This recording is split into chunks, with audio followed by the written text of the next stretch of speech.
Bonsoir à tous et merci de nous préférer pour vous informer dans votre dernier numéro de Covid-19 à vos questions. Ce soir, nous allons évoquer avec notre invité ce thème, les stratégies de coping pour maintenir la productivité. L'invité, son nom, docteur Francis Soukouna Dadjo, il est médecin du travail. Bonsoir docteur et merci d'être là. Bonsoir Mathieu, bonsoir à tous les téléspectateurs. Parfait. Alors, d'entrée de jeu, quand on parle bien sûr de coping, c'est quoi concrètement?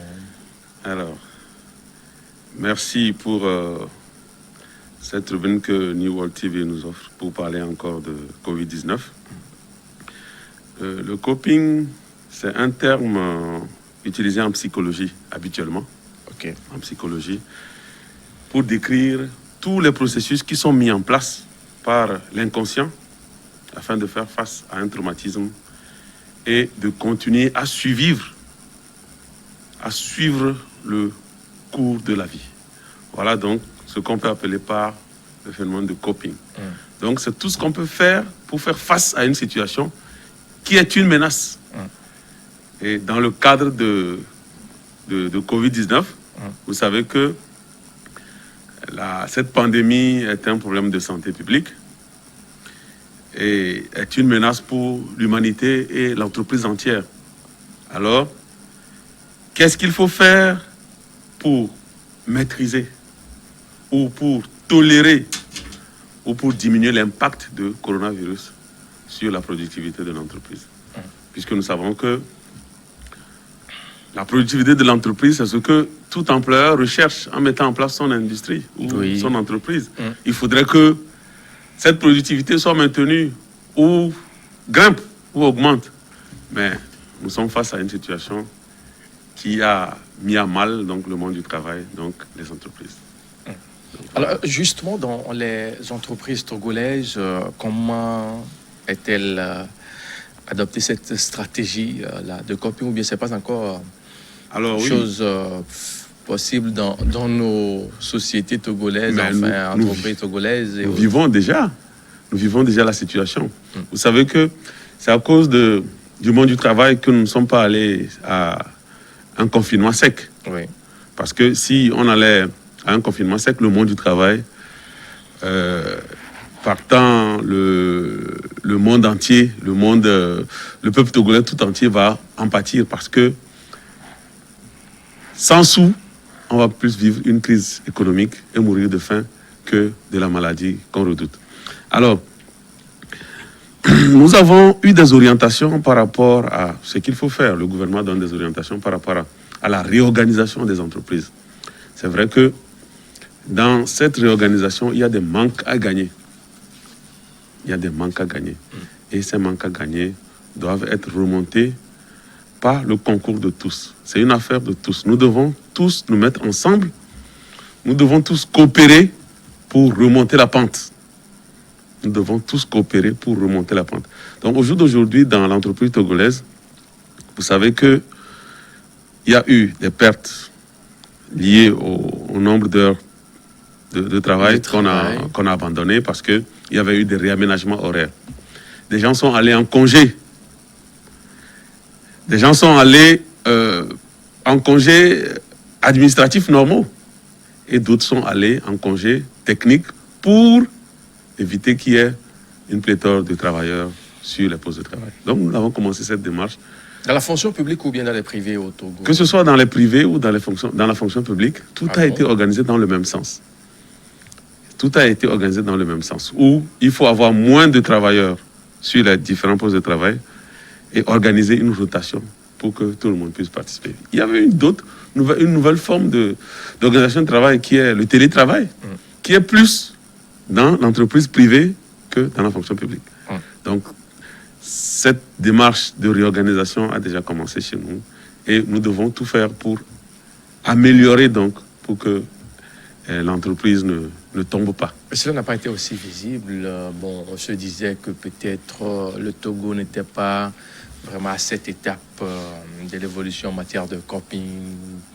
On a quand même vu les uns les autres aller au boulot par moment. Télétravail, c'est dans les privés, comme vous l'avez dit, mais dans la fonction publique, on a vu quand même les gens Au lieu d'être au boulot à 7h30, on a revu l'heure à 9h et pour terminer à 16h.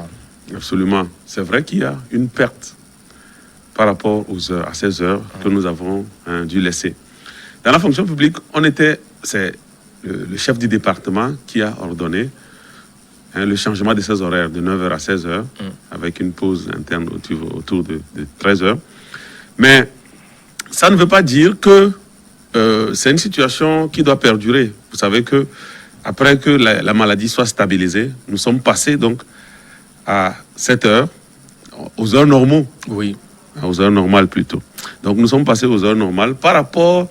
Mais ça n'a pas non plus duré. Hein. C'était 1 mois, ça a pris, ou bien 2 mois, hein. Cette étape de la chose. 2 mois, c'est beaucoup. 2 mois, oui. 2 mois, c'est beaucoup. On a vu dans d'autres pays, ça a vraiment duré. Ça continue également. Nos économies ne se valent pas.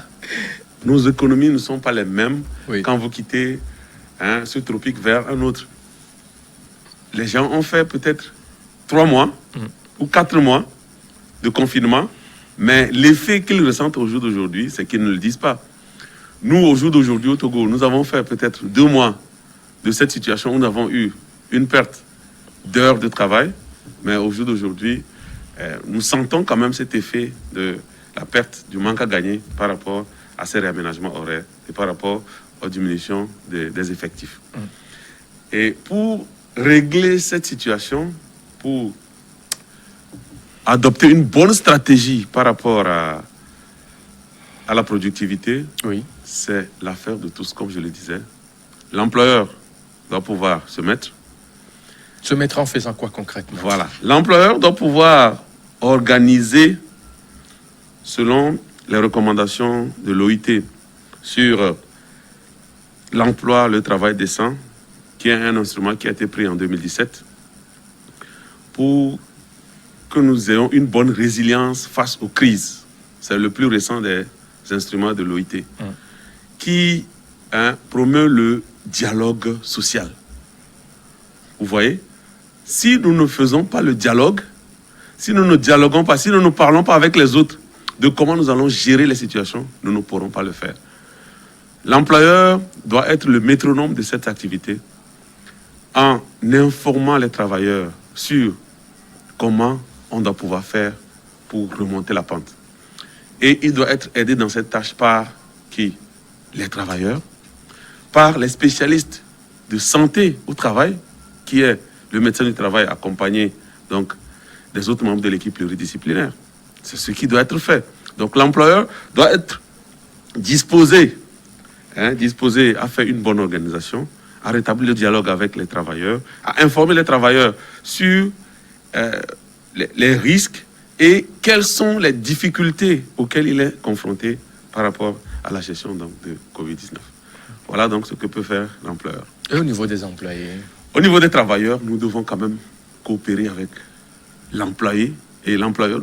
Au niveau des employeurs, nous devons coopérer avec l'employeur pour vraiment l'aider dans cette tâche, l'accompagner à mettre en œuvre ou à appliquer ce qu'il l'accompagner, c'est un peu... l'accompagner sur quel point? D'abord, c'est... Parce que à de pareilles situations, on assiste à de licenciements par-ci, par-là. On demande à d'autres de rester à la maison. Que voilà, on est face à des difficultés financières et autres. Vous savez que quand on vous parle d'une difficulté et qu'on vous l'explique correctement, vous comprenez et vous accompagnez la personne. Voilà, c'est ce qui n'est pas souvent fait dans les sociétés. Mais c'est des déviations par rapport à cela, parce que le chef du département ministériel l'avait pourtant instruit en disant qu'il n'y aura pas de licenciement dans le cadre de Covid, parce que les gens n'ont pas travaillé assez, les gens ne sont pas allés par rapport à ce qui est prescrit au niveau de l'entreprise. Mais au jour d'aujourd'hui, c'est vrai, vous le dites qu'il y a eu des situations où les gens sont menacés. Mais je crois que l'administration du travail est à l'œuvre pour pouvoir remédier à cette situation. Mais certains cas du genre ont été constatés dans cette lutte contre la maladie à coronavirus. Pas forcément, pas seulement au Togo, mais dans d'autres pays également. Oui, absolument, c'est ce que je dis, c'est des déviations. On parle de certaines sociétés de la zone franche et autres là. Où nous sommes obligés de pouvoir aller vers le dialogue pour pouvoir nous entendre et régler ces différents problèmes qui s'opposent à nous dans le cadre du coronavirus.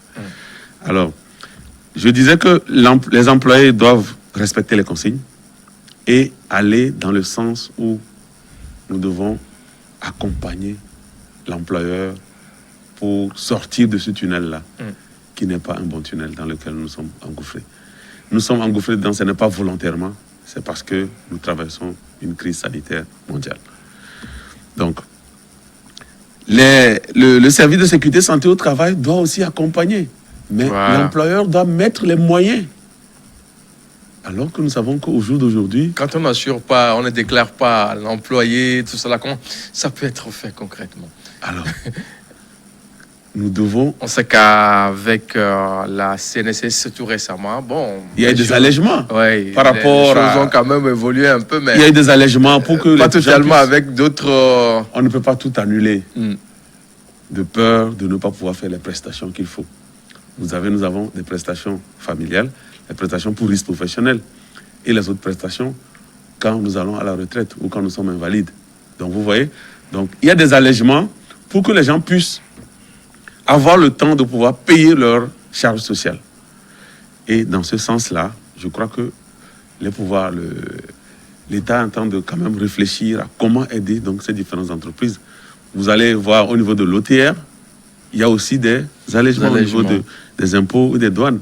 Donc il y a des allègements pour que les gens puissent affronter avec sérénité la difficulté donc, du coronavirus. Vraiment, c'est difficile, mais il faudrait qu'on puisse discuter. C'est le dialogue qui va nous amener sur le bon chemin. Est-ce que vous avez eu à faire l'expérience sur le terrain, dans le cadre précis? Oui, c'est vrai que nous avons été confrontés à des situations où l'employeur vous dit moi, je n'ai pas les moyens, je n'ai pas l'argent pour pouvoir mettre en œuvre tout ce que vous nous dites. Mais on est bien obligé parce que si vous vous retrouvez dans une situation où tous vos travailleurs sont malades, ou qu'on est obligé de fermer, vous voyez, nous travaillons peu, mais si on est dans une situation où nous sommes obligés de fermer une entreprise parce qu'il y a des cas de coronavirus, vous voyez, la situation n'est pas la même, la présentation n'est plus la même.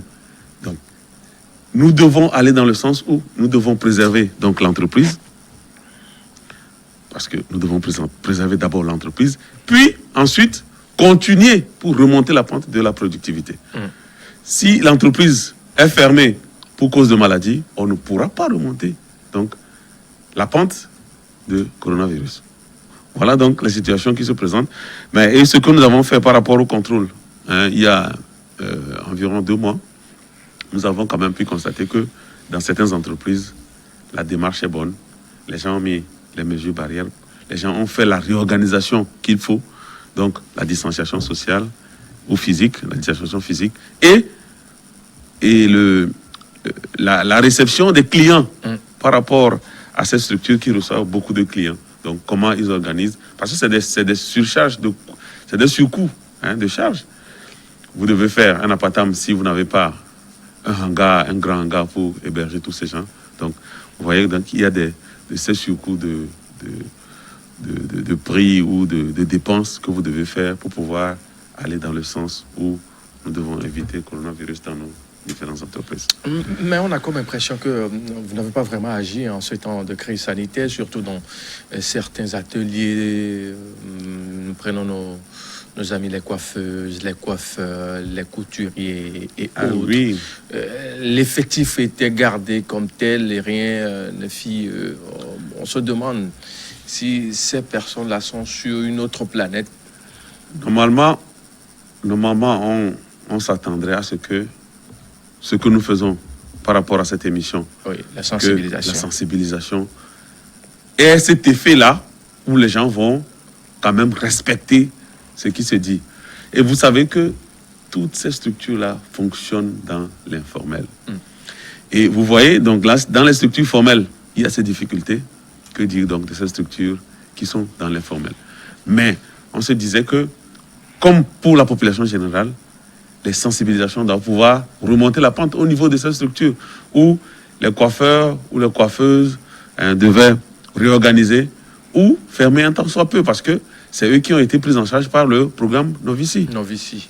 Fermer un tant soit peu pour pouvoir... Mais ce sont des gens qui étaient beaucoup plus actifs sur le terrain que les autres qui n'ont pas vraiment bénéficié de ce programme Novici. C'est une situation que nous déplorons, mais ce n'est pas tous qui ont réagi de la même manière. Il y a des structures où vous avez vu que les gens ont fermé leurs ateliers de coiffure ou de couture pour respecter ce que le gouvernement a dit, parce qu'ils étaient pris en charge par rapport à ce programme Novici. Donc, on ne va pas dire qu'on a échoué à tous les coups. Hein. Non, non. Ça a marché un peu, ça puisque marché, vous ne voyez pas la stabilisation, comme on l'aurait souhaité. Comme on l'aurait souhaité. Maintenant, ça c'est dans l'artisanat, on a évoqué le cas de l'artisanat. Si nous prenons certaines sociétés privées, qu'est-ce qui est fait concrètement? Dans les sociétés privées, je crois que le sérieux est fait dans ces structures-là. Parce que nous avons reçu des courriers par rapport à notre administration pour la reprise du travail de certains travailleurs qui ont été considérés comme à risque dans ces différentes entreprises. Donc, il y en a qui sont allés en congé, il y en a qui ont pris des congés techniques, et il y en a qui sont allés dans le mode du télétravail. Donc, nous avons eu ces différents courriers pour organiser le retour de ces différentes personnes dans l'entreprise. Et je crois que nous avons discuté avec les services de sécurité santé au travail de ces entreprises pour organiser donc leur retour. Puisque, étant donné que la maladie est stabilisée, il faudrait qu'on puisse organiser de telle manière que le risque ne se retrouve pas en entreprise et qu'ils soient sensibilisés sur leur aller et venir dans l'entreprise. Pour que, sur leur route de retour ou en venant au service, qu'ils ne puissent pas contracter la maladie. Donc, ces situations ont été quand même, pour certaines entreprises privées, je ne veux pas donner le nom, bien gérées par rapport à l'organisation donc de ces cas jugés un peu, disons, à risque, et les autres travailleurs qui étaient, par exemple, à d'autres postes en surnombre, ou dans les bureaux paysagers où il y avait plein de travailleurs qui étaient dans un même local nombreux pour faire l'activité. Donc, nous avons quand même pu voir que ces entreprises ont pu gérer donc, ces situations pour que la maladie ne vienne pas dans leur entreprise. Il y a environ un mois où une société de la zone franche a été pointée du doigt. On a découvert un grand nombre de cas contaminés. Je crois que qui a été fermé d'ailleurs. Le point pour pouvoir mieux maîtriser. Du Comité national de riposte, c'était une bonne décision, une sage décision, pour éviter que... Vous voyez, le problème ne se posait pas seulement en termes de l'entreprise. Hein. Le problème se posait en termes de ces gens qui vont contracter la maladie dans l'entreprise et ressortir... Et aller distribuer. Aller chez eux. À la maison. Ils ont des amis dans d'autres entreprises. Donc, vous voyez, quand cette entreprise est fermée et que le nombre de cas cernés est pris en charge, je crois que ça va permettre à ce qu'on ne puisse pas divulguer la maladie. Par inconscience, ce n'est pas parce que les gens savent et ils divulguent la maladie, mais ils vont aller ne pas respecter les mesures barrières, ne pas respecter les consignes de sécurité, aller vers donc, ces structures vers leur maison ou ils peuvent aller au marché. Ils peuvent aller à l'église. Bientôt, on va ouvrir les églises, ou c'est déjà ouvert, je ne sais pas. Oui, les cultes ont commencé ce vendredi avec les musulmans qui ont donc, prié dans certaines mosquées clés. Tous ceux qui travaillent dans ces différentes entreprises sont religieux, catholiques, chrétiens, musulmans et autres. Vous voyez, donc si on n'avait pas pu cerner cette situation au niveau de cette entreprise, ce qui peut arriver va être plus grave que ce que nous vivons. Est-ce à dire que la stratégie ou la méthode de copie n'est pas aussi adaptable dans les prisons, pour nos prisons? Bon, mais vous savez que la prison civile, ce n'est pas une maison où... C'est pas comme à New World TV où... On peut délocaliser quand même certains prisonniers dans d'autres régions. C'est des stratégies possibles. Quand on avait eu entendre parler de la prison civile de Lomé où des camps ont été découverts, voilà. On peut quand même peut-être adopter un peu cette stratégie-là, non? On peut délocaliser, on peut peut-être mettre d'autres personnes dans d'autres maisons d'arrêt, selon le cas, ou envoyer vers les autorités militaires pour pouvoir gérer, puisque c'est ceux qui gèrent les prisons, pour pouvoir organiser et mieux les suivre. Mais je crois que le cas de la prison civile de Lomé a été quand même bien géré et au jour d'aujourd'hui, nous n'avons pas de problème par rapport à la prison civile de Lomé. Parfait. Maintenant, sur le terrain, comment ça évolue? Alors, cette méthode de coping? Alors, pour les stratégies, vous savez que ce n'est pas facile. Il faut les moyens, il faut l'accompagnement de l'État, il faut l'accompagnement de l'entreprise. Les moyens, à tous les niveaux. Allusion à tous les moyens. Tous les moyens. Vous savez qu'au jour d'aujourd'hui, dans l'entreprise privée, vous avez eu des travailleurs qui sont allés en congé, mais qui sont revenus pour travailler. Des travailleurs qui sont allés en congé technique. Normalement, dans la législation, on dit que c'est 2 mois. Mais nous avons dépassé une situation où le congé va jusqu'à 2 mois. Donc, ces situations sont à remonter.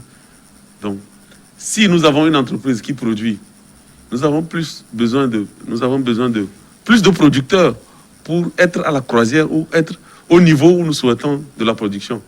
Mais étant donné que nous devons toujours respecter les mesures barrières, nous ne devons pas être attroupés. Donc, la croisière ne sera pas vite atteinte. Donc, il y aura des gens qui vont aider à travailler toujours quand ils sont chez eux ou à distance de l'entreprise pour travailler avec donc une bonne connexion. Donc, c'est un accompagnement technique que nous devons avoir, par exemple, pour la connexion. Il faut qu'on ait une bonne connexion. C'est un accompagnement technique. Il faut qu'on ait de l'argent pour investir. C'est un accompagnement financier. Et nous devons avoir des gens aussi bien formés pour pouvoir aller plus vite que ce qui se fait habituellement. Je disais aussi que le travailleur doit pouvoir aider l'employeur à aller, à remonter la pente en s'organisant mieux. Nous savons que nous avons eu d'énormes pertes de temps, d'énormes pertes en termes de production. Qu'est-ce que nous devons faire? Nous ne devons pas être sur WhatsApp tout le temps quand nous venons au service. Nous devons mettre à profit le temps. C'est vrai que nous devons observer de temps en temps des pauses pour pouvoir bien travailler, mais on ne va pas être tout le temps sur Internet pour dilapider le temps, le peu de temps qui nous reste à remonter pour la productivité. C'est très important. Nous ne devons pas manger trop gras et autres pour éviter de se taper des coups de fatigue et ne pas pouvoir faire le travail. Pas somnoler. On nous attend. Donc, il y a donc ces mesures de disposition personnelles que le travailleur doit pouvoir faire pour se mettre aux aguets, pour pouvoir répondre à ce défaut de production auquel nous avons assisté donc, depuis le début de cette pandémie. Voilà. Est-ce que ces informations-là sont passées aux employeurs et aux employés? Vous les formez également sur ces notions-là? Oui, c'est le lieu de saluer. Puisque vous êtes rassuré sur le terrain, les médecins de travail. Certaines ONG ont pris sur eux de pouvoir accompagner donc, ces employeurs en formant les employeurs, les responsables des ressources humaines, en formant les délégués syndicaux, en formant même les inspecteurs du travail dans leur activité quotidienne, pour qu'ils puissent aller vers donc, ces employeurs pour les aider à remonter très vite la pente. Donc l'information a été faite et je salue donc cette initiative qui se fait avec toutes les médias, où on fait les sensibilisations, on développe des thèmes précis sur tel ou tel aspect de la maladie. Donc voilà, c'est le lieu de saluer tous les acteurs pour leur implication, pour éviter que la maladie ne se propage rapidement et pour éviter que la crise ne nous abatte, nous affale au sol. Voilà. Parfait. Nous allons maintenant essayer de jeter un coup d'œil sur la situation que présente le Togo à la date du 16 juillet 2020.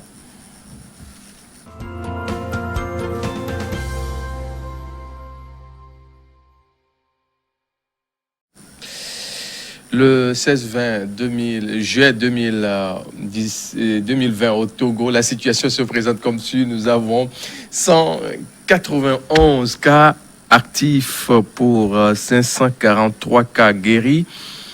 15 décès, 749 cas confirmés au total. Voilà un peu. Nombre total de tests effectués, 37 085.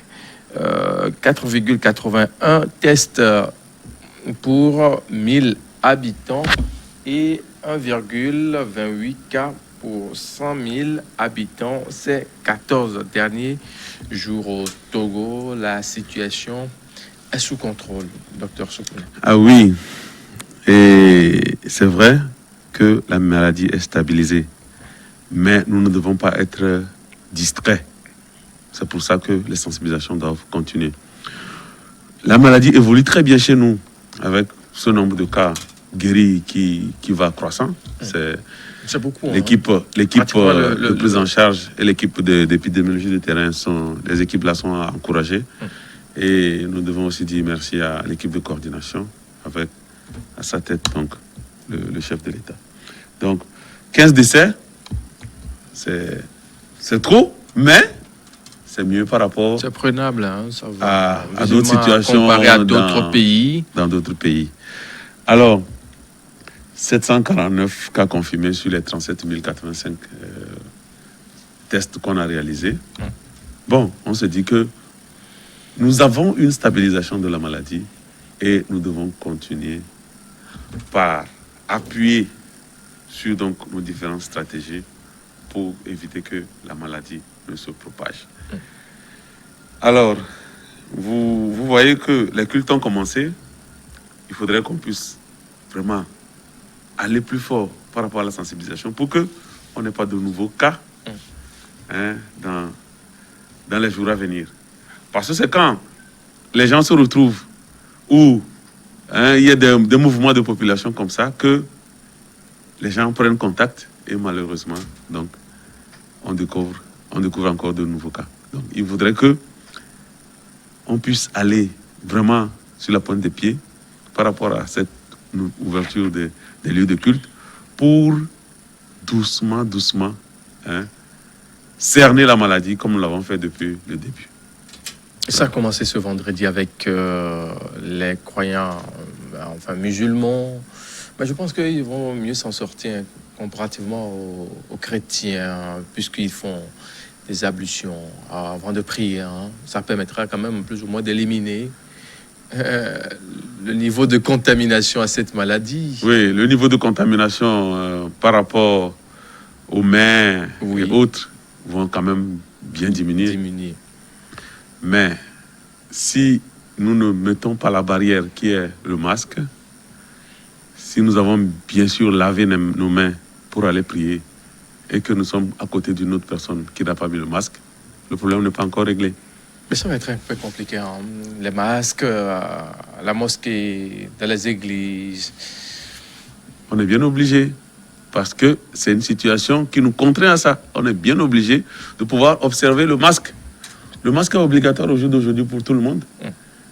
Et je crois que même les sanctions ont commencé. Hein. J'ai vu sur certains réseaux sociaux où on amende les gens qui ne veulent pas obtempérer pour respecter la... C'est quoi le critère finalement pour amender 3 000 francs? Moi aussi j'ai constaté ça. Je crois qu'il doit y avoir un document par rapport à la FOSAP pour pouvoir appliquer ces différentes mesures. Je n'ai pas eu connaissance de ce document, mais je crois Est-ce qu'il faut le faire seulement dans les coins et recoins de nos villes? Non, ça doit être systématisé. Ou bien il faut aller dans les marchés aussi?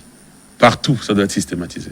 Ça doit être systématique à tous les coins de rue, à toutes les structures, partout où tous les Togolais se retrouvent, pour que nous puissions avoir le même niveau de réaction par rapport à la propagation de la maladie. Qu'on ne soit pas seulement... qu'on n'ait pas peur seulement au carrefour, mais qu'on ait également peur dans les marchés. Et je crois que les collectivités locales sont à pied d'œuvre pour les marchés. Donc chacun dans son rôle doit pouvoir amener nos concitoyens à pouvoir respecter ces mesures barrières. Mais si c'est nous pas respectons- vraiment évident, hein. Dans nos marchés, peut-être à Lomé, ça va être plus ou moins respecté, mais à l'intérieur du pays, Non, nous ça va avons- être délicat. Il y a certains grands marchés, hein, de l'intérieur. Bien sûr. Il y a Nié, il y a Ketao. Bien sûr, c'est de grands marchés comme les marchés de Lomé. Pagoda, un marché frontalier avec le Bénin, au nord du Bénin, du Togo et du Bénin, où on fait les allers-retours des deux côtés. Peut-être le Togo, ça s'anime aujourd'hui, demain c'est du côté béninois. Ces allers-retours-là. Nous devons faire vraiment extrêmement attention pour que dans ces mouvements, qu'on ne puisse pas amener ou ramener le coronavirus d'ici vers là ou de là vers ici. Mais donc on pense, ou bien disent également que c'est une sanction sélective quand on arrête les gens au niveau des feux tricolores, c'est un grand C'est pas rond-point objectif. et on les sanctionne. Pourquoi ne pas l'élargir à tout le monde? On voit des gens au niveau dans d'autres coins qui sont là paisiblement. Non, On les je crois que ce sanctionne n'est pas objectif cette réaction. Et nous savons que ces mesures-là de sanctions sont applicables à tous les Togolais qui enfreignent à la loi. Ce n'est pas seulement au Carrefour. Donc cette réaction n'est pas objective par rapport à ce confrère ou à ce Non, pas concitoyen, concitoyen. qui dit que c'est seulement... Peut-être que c'est là que lui, on l'a pris. Donc il va dire que c'est seulement là-bas. Mais à d'autres situations, on peut avoir donc dans des sanctions dans le marché. Peut-être que les dames au marché n'ont pas WhatsApp pour pouvoir envoyer ce que ceux qui sont dans les carrefours envoient. Donc c'est pour ça peut-être, mais je crois que nous devons, pour cette maladie-là, qui est une menace, respecter ce que le gouvernement dit. Mais il y a un problème là. Quand la personne est seule dans sa voiture, faut-il la sanctionner parce qu'elle n'a pas mis de masque ou seule sur sa moto? Non, seul sur sa moto, ça ne règle pas le problème. Seul sur sa moto, vous devez mettre votre masque. Seul sur la moto, vous devez mettre votre masque. Mais seul dans votre voiture, vous pouvez vous passer du masque. Mais si vous devez sortir, vous devez mettre votre masque. Ou s'il y a quelqu'un avec vous, vous devez mettre votre masque. Parce que, vous voyez, au niveau de la moto, nous roulons, nous allons contre le vent, nous respirons, nous toussons, nous parlons quelquefois. Donc, il y a les gouttelettes ou les postillons qui peuvent sortir. Mais le risque n'est pas aussi grand. Mais on ne peut pas au jour d'aujourd'hui. Les dernières statistiques qui ont été publiées selon certaines recherches. Les postillons dans l'air, selon leur taille, peuvent atteindre des gens au-delà du mètre, au-delà de 2 mètres, au-delà de 3 mètres. Ça dépend de la vitesse. Vous voyez quelqu'un qui est dans un véhicule, qui crache. Vous êtes à même 10 mètres. Ça dépend de la vitesse à laquelle il est. Vous pouvez avoir donc des gouttelettes dans le visage. Donc nous devons faire attention pour ça. Sur la moto, nous devons toujours mettre notre masque. C'est comme si vous êtes avec quelqu'un et vous parlez avec lui. Juste derrière lui, derrière vous, vous devez mettre votre masque et lui aussi. Donc sur les motos, on est censé avoir notre masque comme l'a prescrit le gouvernement. Voilà. Donc c'est un peu ça. Mais qui empoche finalement ces sous-là? C'est le trésor public, c'est sur les bons du trésor public. C'est sur les Est-ce que le ticket là, bien sûr, à l'entête du trésor public? Aucun agent public ne peut faire. Parce qu'on a vu dans ce pays, il y a certains brebis galeux, certaines brebis galeuses avec des reçus qui n'ont pas vraiment. Et puis, non, mais ça, c'est des contrefaçons. Au niveau, quand on vous arrête à Lomé ou bien à l'intérieur du pays, vous roulez une moto sans plaque, peut-être on vous inflige l'amende de 5 000. Finalement, selon les... Non, c'est pour le trésor public. Les enquêtes, finalement, c'est un grand réseau. Public. Il faut qu'on s'assure aussi de ça, parce que non, les 3 000, si on arrive au moins à avoir 3 000 fois 3, 300 000, enfin, 3 fois 3, 300 personnes par jour, au moins ça peut... Ces sous qui sont récupérés ou les amendes là, ça peut quand même... C'est pour le trésor public. Les amendes, c'est pour le trésor public. Et c'est sur des papiers. Le Togolais, si on vous fait un papier qui est... C'est un autre débat qui se fait autour de si ça. Si on vous donne un papier qui est autre que l'entête du trésor public, vous êtes en droit de réclamer ou de savoir de quoi il s'agit. Donc vous pouvez, puisqu'on vous donne le papier, vous pouvez aller vérifier l'exactitude de ce papier sur lequel on vous a fait votre amende. Ben, on n'a pas cette culture-là hein, au Togo. Hein. On a souvent peur des corps habillés quand on vous arrête. Non, mais c'est nos frères. Nous devons La pas. première des choses, Nous ne devons pas avoir peur. Nous devons toujours les accompagner, hein, les aider dans leurs tâches, coopérer avec eux pour démasquer hein, les situations irrégulières que nous avons le plus souvent. Nous devons travailler avec eux. C'est nos frères qui sont habillés. Donc, nous devons travailler avec eux pour les aider dans l'accomplissement de leurs tâches. Ils sont là pour notre sécurité. Ils sont là pour l'intégrité du pays. Donc, nous devons les aider à pouvoir faire bien leur travail. C'est à cause du coronavirus qu'on a mis en place FOSAP. Nous devons aussi aider dans les sensibilisations que nous faisons comme ça et dans les autres choses à ce que ça se passe très bien. C'est le moment ou jamais d'attirer l'attention des uns et des autres. Sinon, avec le couvre-feu, on avait vu ce que ça avait donné hein, au départ, avant que l'autre là ne soit démis pour que le colonel Amana soit là. Le grincement de dents, c'est là. Il faut qu'on essaie d'éclairer un peu. Hein, le chef va toujours endosser ce que les autres éléments font. Oui. Donc, il faut qu'on arrive également à mieux cadrer ces éléments-là pour qu'il n'y ait pas de dérapage je crois que, dans l'exercice de leur fonction. Je crois que jusque-là, quand même, on peut quand même dire que ça se passe bien à présent. Mais sauf que on dit que le contrôle n'est pas systématisé à toute la population. Donc, on va aller dans le sens où qu'on ne fasse pas de la sélection seulement au Carrefour, comme vous l'avez dit, mais qu'on puisse le faire pour que tous les Togolais soient au même niveau, au même pied d'égalité, au vu de la loi. Voilà. Alors, si on arrête quelqu'un qui est dans sa voiture, qui n'a pas mis le masque, qui a fermé ce truc-là, il ne veut pas s'arrêter. Non. On va lui faire quoi? Non, mais... Il a fermé ses vitres, quelqu'un qui a violé le feu et qui s'en va, qu'est-ce que vous devez faire? Non, mais il est seul, il a mis... Non, il doit s'arrêter quand même et s'expliquer. Il ne doit pas partir comme ça, il doit s'arrêter. Non, mais qui sait que celui-là qui l'interpelle, lui aussi, il est sain ou pas? On n'est jamais sûr de rien. Non, dans ce sens-là, on ne pourra pas travailler. Celui qui vient vers vous a son masque, il a son masque, vous fermez gentiment votre voiture, vous descendez, vous avez donc votre masque aussi que vous avez mis, n'est-ce pas?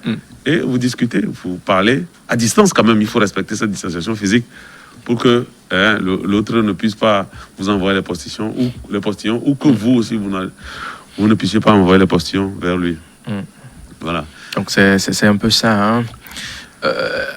À l'heure où nous parlons, c'est quoi concrètement la situation à l'intérieur du pays? Ça va, le contrôle, le travail qui se fait dans tout son ensemble? Vous savez que c'est stabilisé à travers tout le pays. Oui. Donc, quelques cas se retrouvent chez les voyageurs ou ceux qui reviennent de voyage.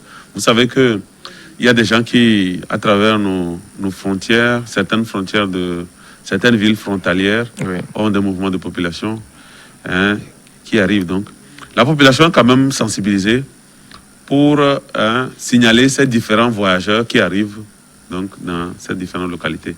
Et je crois que les équipes d'épidémiologie du terrain sont à pied d'œuvre pour pouvoir tester ces gens et les mettre en quarantaine comme c'est prévu. Je crois que dans nos différentes petites contrées, il y a aussi des hôtels. Il y a aussi des hôtels qui sont réquisitionnés pour la quarantaine de ces gens. Dans toutes les préfectures, hein. Dans toutes les préfectures, il y a un comité préfectoral. Tout est mis, tout est OK pour pouvoir organiser ce qui se fait à Lomé. Donc, l'hôpital préfectoral ou l'hôpital régional a des consignes pour pouvoir prendre en charge les cas. Et il y a des hôtels qui sont réquisitionnés pour faire la quarantaine de ces différents travailleurs, ou pas des travailleurs, de ces différentes personnes qui reviennent dans voyage. Donc, je crois que c'est le lieu de féliciter toutes ces personnes, tous les membres de ces différentes équipes qui quand même mettent du sien pour que la maladie soit comprise de tous et qu'on puisse observer les bonnes manières pour que... Est-ce que le dispositif de la riposte est au top pour préparer Peut-être qu'on la aura besoin. réponse pour la réouverture des lieux de culte qui a commencé aujourd'hui avec les chrétiens, je pense que samedi, dimanche. Oui. Demain, samedi, c'est pour nos amis adventistes du 7e jour et autres. le Le premier jour de dimanche, culte. on a Pour les les- chrétiens de tous bords. Ouais. Oui, on aurait peut-être eu besoin de beaucoup plus de moyens. Parce que vous savez, et de compréhension de la part de ces différents fidèles. Vous savez, nous avons notre église qui est restée la même. Si c'est 1000 places, ça veut dire que nous devons observer peut-être 300 personnes dans l'église. C'est ça en fait. Et c'était pour ça que les réunions, les rencontres se sont multipliées avec les responsables religieux pour pouvoir organiser ça. Il faudrait que la compréhension des uns et des autres soit claire par rapport à cette nouvelle disposition pour la réouverture des lieux de culte. Nous allions à 1000 dans un lieu de culte. Au jour d'aujourd'hui, on nous demande d'aller à 300. Comment ça s'organise? Donc, il faut assez de moyens, il faut des ressources humaines pour pouvoir expliquer. 2000, on revient à 300. Je me dis que si vous voyez comment nos églises sont disposées, si c'est des chaises, si nous devons observer la distanciation physique, habituellement, sur un banc de 3 mètres, sur un banc de 3 mètres, on pouvait avoir 10 personnes. Vous voyez? Au jour d'aujourd'hui, pour la distanciation, il faudrait qu'on ait une personne en moins. Donc, au grand maximum, on peut avoir que 500 chrétiens, 500 religieux, ou comment je peux les appeler? 500 Fidèles. Voilà, fidèles. 500 fidèles pour une capacité maximum de 1000. C'est ça. Et c'est pour ça que ces différentes réunions ont été faites pour pouvoir mieux organiser donc cette reprise-là, pour que la reprise ne soit pas une source de deuxième vague chez nous au Togo. On parle aussi de l'interdiction des cultes de nuit, célébrations, les veillées de prière et autres. Vous savez que dans les veilles de prière... C'est avéré cette information-là. C'est pas interdit de dormir. C'est pas interdit de dormir. Non, mais qui aura plus les cultes de nuit et autres. Vous voyez, si je dois dormir, normalement, oui. Je n'ai pas totalement lu ce document, mais je me dis que les cultes de nuit, ça va être encore un risque accru de propagation si la maladie est déjà là. Donc il vaut mieux qu'on puisse commencer. On avait fermé, on ne faisait pas du tout. On dit on va faire seulement le jour. On va faire le jour en attendant de voir ce que ça va donner. Donc si c'est bon, on pourra donc recommencer à plein temps nos activités de culte. Voilà. Donc c'est un peu ça, le topo pour les cultes, les célébrations de messe et autres qui commencent ce vendredi sur toute l'étendue du territoire. Ça va être progressif, étape par étape. Parce qu'on a choisi des églises qui vont commencer cette première étape, et puis on va voir la suite, comment ça va se faire. Mais si les gens ne respectent pas, on sera obligé de fermer. Heureusement que ma paroisse a été autorisée. J'ai constaté à Kwalimé, j'ai constaté à Djodjekonji, Sacré-Cœur de Jésus. C'est autorisé, mais il y a vous avez eu des informations par rapport à comment on a organisé. Oui, j'ai vu un peu, j'ai jeté un coup d'œil. Il faut demander. Bon Dieu merci. Donc je crois que les gens ont eu des réunions pour pouvoir mieux organiser donc cette reprise, pour voir comment on va asseoir les fidèles, quel nombre on va avoir. Et comment organiser pour que... C'est une autre école. C'est une autre école, c'est difficile. Comment il faut organiser pour que les 500 personnes sur 1000 qui ne doivent pas venir, comment ils sauront qu'eux, ils ne doivent pas venir? C'est ça ce qui est comme problème. Et combien de messes peut-être par jour? Ça aussi, c'est à voir. Voilà, maintenant, on va organiser peut-être 3 messes, disons. Non, au niveau des chrétiens catholiques, on en fait jusqu'à 4, des messes de 6h, 8h. Et puis 10h pour les enfants. Et le soir, on a... messe pour les jeunes en français, voilà. On a 4 messes. Si on organise ces 4 messes, comment est-ce qu'on saura que c'est de A à Z, de A à B qui viennent pour la messe? On fera une liste. Alors que vous savez, j'ai pu comprendre en Europe que si vous devez aller à l'église le dimanche prochain et que vous avez fait la demande, vous saurez si vous irez ou pas. Ok. Absolument. Ah là, la Mais technologie a beaucoup évolué. chez nous, on ne pourra pas. On peut On pas, ne pourra pas le faire.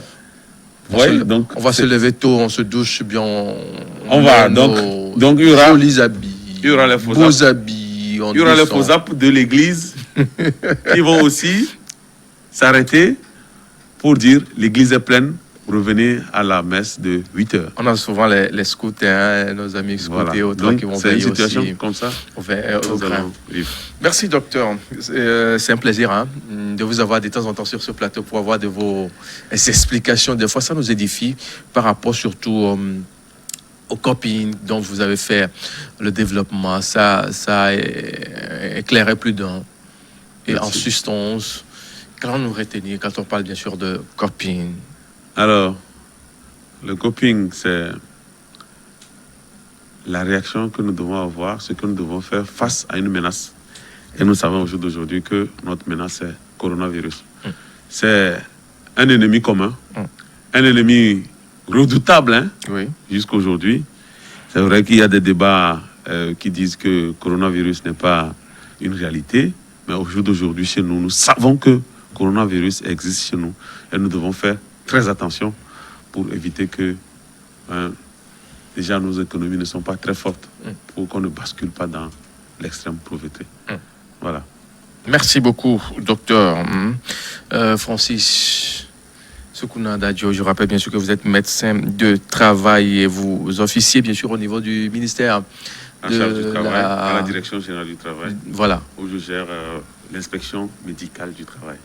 Et dans l'ensemble, ça va là-bas?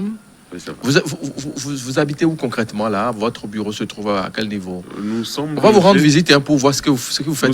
Nous sommes logés au niveau, vous voyez là où il y avait la main d'œuvre Oui. avant, à côté de l'ambassade de France, juste derrière, donc le ministère de l'enseignement supérieur. Oh, c'est juste C'est là que là-bas. nous sommes situés. Ouais. Et vous rentrez dans nos locaux, nous avons trois bâtiments principaux. Avant de rentrer dans nos locaux, vous devez quand même vous laver les mains. Les gestes barrières, passage obligatoire. Avant de passer. Et vous devez avoir à l'entrée une prise de température et également votre masque. Si vous n'avez pas votre masque, vous n'entrez pas dans nos locaux. C'est Voilà. clair. Messieurs, merci. Prenez grand soin de vous. Les gestes barrières, surtout, c'est le dernier jour hein, pour cette émission de cette semaine. Covid-19 à vos questions. Je vous donne rendez-vous demain, samedi 18 juillet 2020, pour votre grand rendez-vous. Le monde en 7, on va parler politique et bien d'autres. Très bonne suite de nos programmes à vous tous. Derrière nous, c'est l'info.